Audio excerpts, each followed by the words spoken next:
So let's talk about breathing. And some of you, well, are wondering, should you breathe through your mouth or through your nose?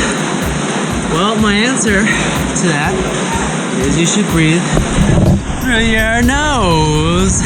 Not really. Breathe through your mouth. Okay, now here's the reason why. When you breathe through your mouth, you're using the larger windpipe. This is the windpipe you're using. When you breathe through your nose, your nostrils here, this is the windpipe you're using. This windpipe versus this windpipe. Which is the bigger windpipe? Which one would you use? My bets are on this guy here.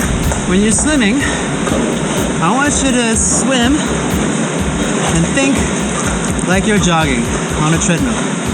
Because if you're doing some sort of strenuous activity like front crawl, like I was demonstrating, or butterfly, it requires a lot of oxygen, okay, coming in and out of your body. So, in order to perform these kind of moves, you need a lot of air coming in and out. You need to control it. You need a lot of volume. And the only way to get volume is breathing through your mouth. Okay, so when you swim, I want you to think big breath. Big breath, deep breaths. Like that, okay? Most people when they swim, they're not conscious of this. Even the really good swimmers, because they've developed this for so many years, they don't even think about it. For beginners, I always tell them the same thing. Breathe through your mouth, okay? So, if you see me underwater, I'm gonna be like this.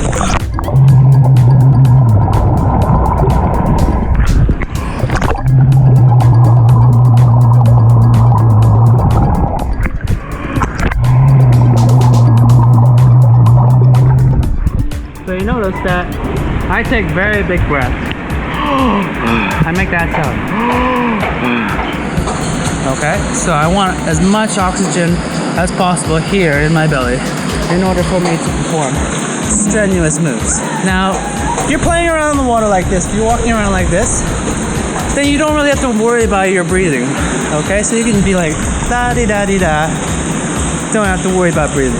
But when it comes time to doing front crawl or butterfly or any kind of long ass movements, going back and forth from side to side, you're gonna need to control your breath and you're gonna need a lot of quantity, okay? So again, breathe through your mouth, like this.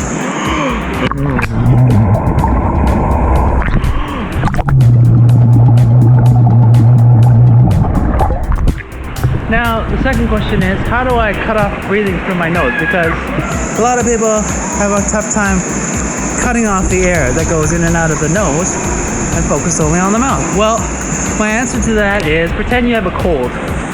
Okay? So when you have a cold, your nasal cavity stuffs up. Look, I got a cold. Alright? So imagine that you have a runny nose, or you have cotton balls up your nose. That feeling when you have a cold, that's what you want to be mindful of when you shut off those nasal passages right there. Okay, so it takes time for the body to adjust to this, okay? It's not gonna take one day. It's gonna take a lot of trial and error for you, okay? Everybody has a different way of learning. Me, I just snorted a ton of water when I was a kid.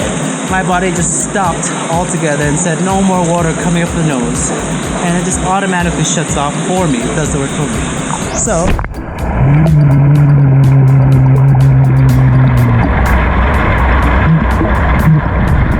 you can see that there's no air coming in and out of my nostrils.